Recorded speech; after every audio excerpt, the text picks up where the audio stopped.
Hello students, 10th English public exams Wednesday நடக்கிற exams பார்த்தீங்கன்னா உங்களுக்கு ஏப்ரல் 2ஆம் தேதிக்கு very important official model question paper பார்க்க போறீங்க. ரொம்ப யூஸ்ஃபுல்லான ஒரு வீடியோ. ஸோ வீடியோவை ஸ்கிப் பண்ணாதீங்க. இதில் 1 மார்க் கொஷின்ஸில் என்ன கேட்டிருக்காங்க, அதே மாதிரி 2 மார்க் கொஷின்ஸில் என்ன கேட்டிருக்காங்க, 5 மார்க்ஸில் என்ன கேட்டிருக்காங்க அப்படின்றத ரொம்ப தெளிவாக பார்க்க போகிறோம். எந்த மெமரி படித்தோன்னா ஈஸியாக நம்ம மெமரி எக்ஸாம்ஸில் அட்டன் பண்ணலாம், என்னென்ன பேராகிராஃப் படிக்கலாம், அந்த மாதிரியான உங்களுக்கு முக்கியமான நிறைய தகவல்களை இந்த வீடியோவில் நான் ஷேர் பண்ண போகிறேன். ஸோ வெரி யூஸ்ஃபுல்லான ஒரு வீடியோவை ஸ்கிப் பண்ணாதீங்க. வீடியோவை பார்த்துட்டு இருக்கும் போதே யாருக்கெல்லாம் ரொம்ப யூஸ்ஃபுல்லாக இருக்குன்னு ஃபீல் பண்ணுறீங்களோ இம்மிடியேட்டாக ஒரு லைக் கொடுத்துருங்க. ஸோ லைக் கொடுக்குற ஸ்டூடெண்ட்ஸ் கண்டிப்பாக வந்து நம்ம சேனலில் போகிற வீடியோஸை நீங்கள் தொடர்ச்சியாக பார்க்குறதுக்கு நிறைய வாய்ப்புகள் அதிகம். வீடியோஸும் வந்து நோட்டிஃபிகேஷன் ரெகுலராக உங்களுக்கு காட்டிக்கிட்டே இருக்கும். ஸோ முடிஞ்ச வரையும் வீடியோவுக்கு லைக் கொடுங்க. லைக் கொடுத்தீங்கன்னா நான் போடுற வீடியோஸ் எல்லாமே உங்களுக்கு தொடர்ச்சியாக பார்க்க முடியும். சரிங்களா? ஃபர்ஸ்ட் 1 மார்க் கொஷின்ஸ் என்னன்னு பார்த்துடலாம். இது பார்த்தீங்கன்னா உங்களுக்கு 100 மார்க்ஸ்க்கு நடந்த ஒரு எக்ஸாம். 14 1 மார்க் கொஷின்ஸ் கொடுத்துருக்காங்க. இதில் வந்து ஃபர்ஸ்ட் சினானிம்ஸ் வந்து 3 கொஷின்ஸ் கேட்டிருக்காங்க. 1, 2, 3 சினானிம்ஸ் பார்த்தீங்கன்னா Navika Sagar Parikrama was a project undertaken in கன்சோனன்ஸ்க்கு மீனிங் என்ன அப்படின்றத செக் பண்ணுங்க. அதுக்கு அடுத்தது the little seagull even not, GNAWED not, அதோட மீனிங் என்னன்னு பாருங்க. அதுக்கு அடுத்தது his idea of going away made me forget all about his ruler and how cranky he was. நல்லா கவனிங்க. இந்த 3 கொஸ்டின்ஸுமே சினானிம்ஸ்னாவே அதோட மீனிங்கை தான் பார்க்கணும். அந்த மீனிங் உங்களுக்கு இங்கே 4 ஆப்ஜெக்ட் கொடுத்துருக்காங்க, ஆப்ஷன் கொடுத்துருக்காங்க. ஸோ அந்த ஆப்ஷன்ல இருந்து கரெக்டான ஆப்ஷன் என்ன அப்படின்றத மீனிங்கை எடுத்து எழுதணும். அதே ஆன்டனிம்ஸ் அப்படின்னா என்ன வேர்ட் நம்ம பார்க்குறோமோ அதுக்கு ஆப்போசிட் வேர்ட் தான், அதாவது எதிர்ச்சொல். Technology days is also a boon to citizens with special needs அப்படின்னா பூன் அப்படின்னா அதுக்கு ஆப்போசிட் என்ன வேர்டு. அதுக்கு அடுத்தது ரேப்பிட்லி, அதுக்கு ஆப்போசிட் என்ன, செலக்ஷன் அதுக்கு ஆப்போசிட் என்ன, இதெல்லாம் பார்க்கணும். இதை கண்டுபிடிச்சு எழுதுங்க. இது எதில் இருந்து நீங்கள் படிக்க போறீங்க அப்படின்னா உங்களுக்கு நான் வே டு சக்ஸஸோட கைடோட PDF உங்களுக்கு டிஸ்கிரிப்ஷனில் கொடுக்கல, வாட்ஸ்அப் சேனல்லையும் டெலகிராம்லையும் கொடுத்துருக்கேன். ஸோ வாட்ஸ்அப் சேனல்லையும் டெலகிராம்லையும் இமிடியேட்டாக ஜாயின் பண்ணிக்கோங்க. நேற்று தான் எல்லாமே கொடுத்துருந்தேன் PDF. ஸோ கண்டிப்பாக அதில் போய் பார்த்தீங்கன்னா உங்களுக்கு சினானிம்ஸ் ஆன்டனிம்ஸ்லாம் நிறைய இருக்குது, யூஸ்ஃபுல்லாக இருக்கும் படிக்கிறதுக்கு. ஸோ படிங்க. இல்லை வேணுன்றவங்க வீடியோவாக வேணுன்றவங்க சொல்லுங்கள், நான் கமெண்ட்டில் சொல்லுங்கள், கண்டிப்பாக நான் வீடியோவும் அப்லோட் பண்ணுறேன்.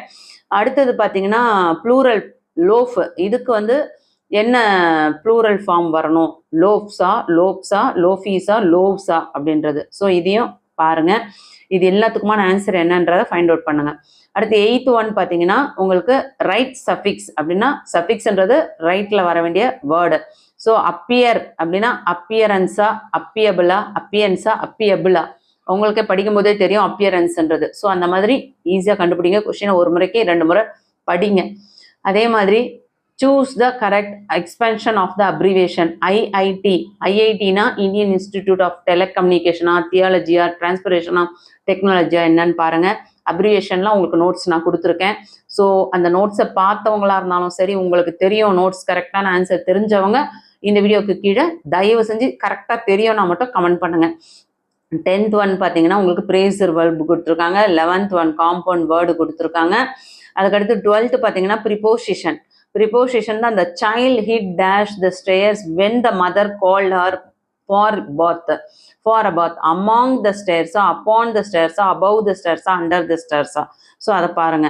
அடுத்து பார்த்தீங்கன்னாக்கா complete the following sentence using the most appropriate tense form of the verb given below. If he dash her, she would have waited for him. இதுக்கு என்ன ஆன்சர் வரும்னு பாருங்க வெர்புக்கு. அதுக்கடுத்தது alternative linker. My uncle entered my house dash I was doing my homework. When, since, whenever, after. அடுத்து பாருங்க 2 mark question. இதில் வந்து உங்களுக்கு 3 கொஸ்டின்ஸ் கேட்குறாங்க. ஸோ டோட்டலாக உங்களுக்கு கொடுத்தது 4 கொடுத்துருக்காங்க. 4ல் 3 கொடுத்துருக்காங்க. So what woke up the mother? What was the daily routine of Sanyal? Who arrested Smith? What were the charges against him? What devices help David to move from one place to another? இந்த 4 கொஸ்டினுமே படிங்க. நிறைய students என்ன பண்ணுறீங்க, நான் ஒரு video போட்டேன்னா எல்லாரையும் நான் சொல்லலை, ஒரு சிலர் என்ன பண்ணுறீங்க, இதை மட்டும் படித்தா போதுமா, இந்த கொஸ்டின் பேப்பர் அப்படியே பப்ளிக் வருமா அப்படின்னு கேட்குறீங்க. இது வந்து original official model question paper. So இது பப்ளிக் வருமானா இதில் இருக்கிறது ஒரு சில கொஷின்ஸ் வரும். ஸோ இதில் இருக்க மாடல் நீங்கள் அப்படியே படிக்கலாம். ஸோ இதில் இருக்க கொஷின்ஸ் எல்லாமே படிச்சிங்கன்னா இதுலேருந்து கண்டிப்பாக இப்போ இந்த 2 மார்க் கொஷின் படிக்கிறீங்கன்னா அதுலேருந்து 1 வரலாம், 5 மார்க்ஸ்லேருந்து 1 வரலாம், கிராமர்லேருந்து 2 3 வரலாம், இந்த மாதிரி வரும். ஸோ அதனால் அப்படி நம்ம ப்ராக்டிஸ் பண்ணோம். வெறும் இது அப்படியே வரும் அப்படின்னு நினைக்கக்கூடாது. புரிஞ்சுதுங்களா? ஸோ அந்த மாதிரி இருக்கக்கூடாது. நம்ம எவ்வளோ வீடியோ போட்டாலும் எல்லாத்தையுமே வந்து நம்ம ப்ராக்டிஸ் பண்ணிக்கிட்டே இருக்கணும். அதுவும் சென்டம் எடுக்கிற பிள்ளைங்க 80 90 எடுக்கிறவங்களாம் கண்டிப்பாக எந்த ஒரு வீடியோ பார்த்தாலும் அதுக்கான நோட்ஸ் என்ன அப்படின்றத இம்மிடியேட்டாக படிக்க பாருங்க. போயட்டிக் லைன்ஸ் கொடுத்துட்டு அப்ரிஷியேஷன் கேட்டிருக்காங்க, 3 எழுத சொல்லியிருக்காங்க. ஸோ எத்தனை கொடுத்துருக்காங்க? 4ல் 3 எழுதணும். My heart will keep the courage of the quest. அதுக்கு என்ன question? What kind of quest does the poet seek her? What is the poet's hope? அடுத்தது who does he refer to? Why was his cupboard empty? 20th one, 21 22 எல்லாமே பார்த்துக்கோங்க. நான் எல்லாத்தையும் read பண்ண video லென்த்தியாக போயிடும். அடுத்து கிராமர் பார்ட், அதாவது active rewrite the following sentence in active voice. இது என்னவா மாற்ற சொல்றாங்க? ஆக்டிவ் வாய்ஸாக மாற்ற சொல்றாங்க. You are advised not to be careless. அடுத்தது இன்டைரக்ட் ஸ்பீச்சா கன்வெர்ட் பண்ணும். Maya said when is Zigzag coming here. Punctuate, பங்க்சுவேட்னா உங்களுக்கு என்ன? ஃபர்ஸ்ட் லெட்டர் கேபிட்டல் லெட்டர், எங்கே கமா வரணும், எங்கே ஃபுல் ஸ்டாப் வரணும், இதெல்லாம் நோட் பண்ணிக்கோங்க. அடுத்து transform the following sentence into a simple sentence. Simple சென்டென்ஸாக இந்த சேஞ்ச் பண்ணும். அடுத்து கரெக்ட் ஆர்டர், மீனிங்ஃபுல் சென்டென்ஸாக சேஞ்ச் பண்ணும். ஸோ இங்கே எத்தனை கொடுத்துருக்காங்க உங்களுக்கு பார்த்தீங்கன்னா மொத்தம் வந்து 5 கொடுத்துருக்காங்க. இந்த 5ல் நீங்கள் 3 எழுதுனா போதும். ஸோ உங்களுக்கு எது ஈஸியாக இருக்கோ நீங்கள் அதை செலக்ட் பண்ணிக்கோங்க. ஸோ அழகாக மார்க் ஸ்கோர் பண்ணிடலாம், 6 மார்க்ஸ். அடுத்து ரோட் மேப், இது 2 மார்க்ஸ் ஈஸியாக ஸ்கோர் பண்ணலாம். ரோட் மேப்க்கு நான் உங்களுக்கு தனியாக ரோட் மேப்க்குனே ஒரு வீடியோ போட்டிருக்கேன். அந்த வீடியோ பார்க்கணுன்னு நினைக்கிறவங்க பிளேலிஸ்ட் லிங்க் டிஸ்கிரிப்ஷனில் கொடுத்துருக்கேன். ஸோ செக் பண்ணிங்கன்னா பிளேலிஸ்ட்டில் தெரிஞ்சிடும். சரிங்களா? ஓகே. அதுக்கு அடுத்தது பாருங்கள் பார்ட் 3. பார்ட் 3ல் செக்ஷன் 1ல் any 2 of the following in a paragraph question. அதாவது 5 மார்க் கொஷின்ஸ். உங்களுக்கு எத்தனை இருக்குது? 5 மார்க்ஸு 4 கொடுத்துட்டு அதில் இருந்து உங்களுக்கு எத்தனை கேட்குறாங்க? 2 கேட்குறாங்க. Describe the struggle undergone by the young seagull, very very important. Shashanka Sanyal, very very important. Technology in our day to day life, அதுவும் பார்த்துக்கோங்க. அடுத்து mister M Hamel in school, இதுவுமே பார்த்துக்கோங்க. இந்த 4ஐயுமே படிங்க. இதுல இருந்து ஏதாவது ஒன்று வர்றதுக்கு 100% வாய்ப்புகள் அதிகம். அதே போல எனி 2 கேட்டிருக்காங்க. What is the centre theme of the poem? No men foreign. How are today's women portrayed by the poet, அதுவும் படிங்க. அடுத்து ரீட் த ஃபாலோயிங் ஸ்டான்ஸா, அதாவது போயமோட பேராகிராஃப் இது. சரிங்களா?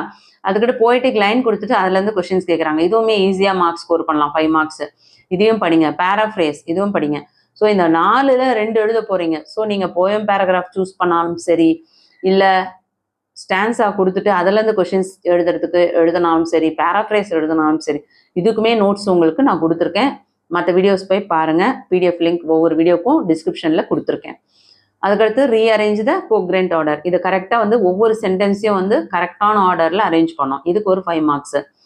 அதுக்கடுத்து ஒரு பேசேஜ் கொடுத்துட்டு சப்ளிமெண்ட்ரி ஸ்டோரி, அதில் வந்து உங்களுக்கு கொஷின்ஸ் கேட்குறாங்க. ஸோ இங்கே இருக்க கொஷின்ஸில் என்ன நல்லா கவனிங்க. இந்த கொஷின்ஸை நல்லா ஒரு முறைக்கு 2 முறை அண்டர்ஸ்டாண்ட் பண்ணிட்டு அங்கே என்ன கொடுத்துருக்காங்களோ அதில் இருக்க முக்கியமான வேர்டு இந்த பேரால எங்கே வருதோ அதில் வந்து இப்போ பாருங்கள், where they able to stop Zigzag from snoring அப்படின்னா அது மேலே பேசேஜில் ஃபர்ஸ்ட் லைன்லேயே உங்களுக்கு அந்த ஸ்னோரிங் ஜிக்ஸாக்லாம் இருக்கு இல்லையா? ஸோ அந்த சென்டென்ஸ் ஃபுல்லாக படிச்சுட்டு என்ன கொஷின் கேட்டிருக்காங்க, அதுக்கு என்ன மாதிரி கொஷின்ஸ்க்கு ஆன்சர் கொடுக்கணும் அப்படின்றத படித்து எழுதுங்க. இந்த மாதிரி 5 கொஷின்ஸ்க்கும் நீங்கள் எழுதுங்கன்னா 5 மார்க்ஸ் ஃபுல்லாக ஸ்கோர் பண்ணிடலாம். அடுத்து இது பார்த்தீங்கன்னா உங்களுக்கு 5 மார்க் கொஷின்ஸு. இது என்னன்னா உங்களுக்கு அட்வர்டைஸ்மெண்ட் ஈஸியாக நீங்கள் மார்க் ஸ்கோர் பண்ணலாம். ஃபஸ்ட்டு வந்து நல்லா அவுட்லைனில் டிசைன் கொடுங்க, அதுக்கு 1 மார்க்கு. அதுக்கப்புறம் ஹெட்டிங் கொடுங்க, ராஜ் அப்பேரல்ஸ், அது அங்கே என்ன கொடுத்துருக்காங்களோ அதில் இருக்கிறது எல்லாத்தையும் கண்டிப்பாக நீங்கள் வந்து அட்வர்டைஸ்மெண்ட்டில் கொடுக்கணும். Aadi sale 40%, special combo offer, buy 1 get 1, west street Madurai. சரிங்களா? ஸோ இது எல்லாமே நீங்கள் வந்து டிராயிங்கோட பென்சிலில் தான் பண்ணணும், கலர்ஸ் யூஸ் பண்ணக்கூடாது. சொன்னது புரிஞ்சுங்களா? இதுக்கு 5 மார்க்ஸ் வந்துடும். அடுத்து 40th question, letter writing. Write a letter to manager popular children's magazine ordering subscription for your school library. So ordering சப்ஸ்கிரிப்ஷனுக்காக ஒரு லெட்டர். இதுவுமே வந்து உங்களுக்கு எந்தெந்த லெட்டர்லாம் இம்பார்ட்டன்ட் சொல்லிட்டு தொடர்ச்சியாக நிறைய வீடியோஸில் போட்டிருக்கேன், போய் செக் பண்ணுங்கள். வேணுன்றவங்க லிங்க் வேணுன்றவங்க பிடிஎஃப் லிங்க்கு ஒவ்வொரு வீடியோக்கும் டிஸ்கிரிப்ஷனில் கொடுத்துருக்கேன், போய் பாருங்கள். அடுத்து 41 பாருங்கள். இது வந்து உங்களுக்கு நோட்டீஸ் நினைக்கிறேன். ஓகேங்களா? You are Aruna Aakash literary association Madurai prepare notice. Correct. Notice ரைட்டிங்க்கு ஃபஸ்ட்டு ஹெட்டிங் கொடுங்க. அதுக்கப்புறம் வென்யூ, டேட்டு, அதுக்கப்புறம் அந்த என்ன அங்கே கொஸ்டினில் எதை வந்து நம்ம இன்வைட் பண்ணுமோ அதை கரெக்டாக நீங்கள் நோட் பண்ணி எழுதுங்க. இதுக்கெல்லாம் ஃபுல் மார்க்கு. 42ல் பார்த்தீங்கன்னா கொடுத்துருக்க இந்த பேசேஜ்லேருந்து இந்த பிக்சர் காம்போசிஷன்லேருந்து நம்ம வந்து ஒரு 5 சென்டென்ஸ் எழுதணும். சரிங்களா? ஸோ அழகாக 5 பாயிண்ட் எழுதினாவே இது ஃபுல் மார்க் ஸ்கோர் பண்ணிடலாம். ஈஸியாக எப்படி ஸ்கோர் பண்ணுறதுன்றது லாஸ்ட் ஒரு 2 வீடியோஸ்க்கு பேக் நான் அதையும் சொல்லி கொடுத்துருக்கேன். அடுத்து சம்மரிக்குமே வந்து எப்படி எழுதணும்னு சொல்லியிருக்கேன். ரஃப் காப்பி பேர் காஃபி போட்டு எழுதணும்னு சொல்லியிருக்கேன். ஸோ அதையும் போய் பாருங்கள். ஒவ்வொரு வீடியோவிலும் நிறைய இன்ஃபர்மேஷன் சொல்லியிருக்கேன் யூஸ்ஃபுல்லானது. ஸோ பார்க்காதவங்க பாருங்கள். அடுத்து எரர்னா எங்கெங்கே மிஸ்டேக் இருக்கோ அதை கரெக்ட் பண்ணி நம்ம கரெக்டாக அந்த சென்டென்ஸ் எழுதணும். ஸோ இதில் இருந்து நம்ம எத்தனை எழுதணும்? 4 எழுத சொல்கிறாங்க. 5 மார்க்ஸ். ஓகேங்களா? ஸோ 39, 40, 41, 42, 43, 44. ஸோ 6 கொடுத்துட்டு அதுலேருந்து 4 எழுத சொல்கிறாங்க. மெமரி பாருங்கள், உங்களுக்கு ஆப்ஷனே இல்லை, ஒரே ஒரு மெமரி தான் கொடுக்குறாங்க. நல்லா புரிஞ்சுக்கோங்க. எப்பயுமே வந்து சாய்ஸ் இருந்ததுன்னா நம்ம வந்து ஃபஸ்ட்டு 3 படிக்கலாம், இல்லை லாஸ்ட்டு 3 படிக்கலாம், இந்த மாதிரி படிக்கலாம். ஆனால் சாய்ஸே கொடுக்காத பட்சத்தில் மெமரியை ஃபுல்லாகவே தான் படிக்கணும். வேறு வழியே இல்லை அப்படின்னா யூனிட் 1, யூனிட் 5 இது 2 முதல்ல படிங்க. அதை படிச்சிட்டிங்க அப்படின்னா யூனிட் 3 படிங்க. இது 3லேருந்து வர்றதுக்கு கண்டிப்பாக வாய்ப்புகள் அதிகமாக இருக்குது. அடுத்து 4th பார்ட்டில் பார்த்தீங்கன்னா 8 மார்க் கொஷின்ஸ். 8 மார்க் கொஷின்ஸில் உங்களுக்கு சப்ளிமெண்ட்ரி ஸ்டோரி வந்து உங்களுக்கு ஹிண்ட்ஸ் மாதிரி கொடுத்துறாங்க. டெவலப் த ஹிண்ட்ஸ். சரிங்களா? அந்த ஹிண்ட்ஸில் இருந்து இங்கே கொடுத்துருக்க அந்த கீ பாயிண்ட்டை யூஸ் பண்ணி நீங்கள் அதை ஹெட்டிங் கொடுத்து சப்ஹெட்டிங் கொடுத்து அழகாக ஸ்டோரியை கன்வெர்ட் பண்ணி பேராகிராஃபாக எழுதணும். அந்த மாதிரி எழுதுனீங்கன்னா உங்களுக்கு 8 மார்க்ஸ் கொடுத்துருவாங்க. ஓகே. அடுத்தது 47 பார்த்தீங்கன்னா ஒரு பேராகிராஃப் கொடுத்து அதிலேருந்து கொஷின்ஸ் கேட்டிருக்காங்க. ஸோ இதுலையுமே வந்து உங்களுக்கு போய்டிக் லைன்ல இருந்தும் எழுதலாம், இல்லை இந்த பேராகிராஃப்ல இருந்தும் எழுதலாம். ஸோ இதில் பார்த்தீங்கன்னா உங்களுக்கு இதுலேயே வந்து முலன் ஒன்று கொடுத்துருக்காங்க, அடுத்து ட்ரூ ஸ்டோரின்னு ஒன்று கொடுத்துருக்காங்க. ஸோ ரெண்டுத்துலேருந்து எது உங்களுக்கு ஈஸியாக இருக்கோ அதை சூஸ் பண்ணிக்கலாம். அதே மாதிரி 47லையும் இந்த பேராகிராஃப்லேருந்து கொஷின்ஸ் எழுதலாமா, இல்லை போய்டிக் லைன்லேருந்து கொஷின்ஸ் எழுதலாமா? என்ன கேட்டிங்கன்னா இந்த பேராகிராஃப்லேருந்து கொஷின்ஸ் எழுதுறது ஈஸி. ஏன்னா அந்த பேராகிராஃப்லேயே உங்களுக்கு மேக்ஸிமம் ஆன்சர் இருக்கும். ஆனால் அப்படியே எழுதாமல் அங்கே கொஷின்ஸில் என்ன கேட்டிருக்காங்களோ அதுக்கு சென்டென்ஸை நல்லா ரீட் பண்ணி அதுக்கப்புறம் ஆன்சரை கொடுங்க. ஸோ இந்த மாதிரி நீங்கள் எழுதும்போது கண்டிப்பாக உங்களுக்கு ரொம்ப ஈஸியாக மார்க்ஸ் ஸ்கோர் பண்ண முடியும். சொன்னது புரியுதுங்களா? ஸோ நிறைய இன்ஃபர்மேஷன் உங்களுக்கு நான் ஷேர் பண்ணியிருக்கேன். பேராகிராஃப் வந்து போயம் பேராகிராஃபாக இருந்தாலும் ப்ரோஸோட பேராகிராஃபாக இருந்தாலும் ஃபஸ்ட்டு வந்து 3 யூனிட்ஸ் பக்காவாக ரெடி ஆகிக்கோங்க. 3 யூனிட்ஸ் ரெடின்றவங்க 4th யூனிட்டுமே ரெடி ஆகிக்கோங்க. சரிங்களா? ஸோ அதை நல்லா படிச்சிங்கனாவே நீங்கள் ஈஸியாக பேராகிராஃப் அட்டன் பண்ண முடியும். இந்த வீடியோ யூஸ்ஃபுல்லாக இருக்குன்றவங்க ஒரு லைக் கொடுத்துட்டு சப்ஸ்கிரைப் பண்ணாதவங்க சப்ஸ்கிரைப் பண்ணிக்கோங்க. உங்கள் ஃப்ரெண்ட்ஸ்க்கு ஷேர் பண்ணுங்கள். தேங்க்யூ.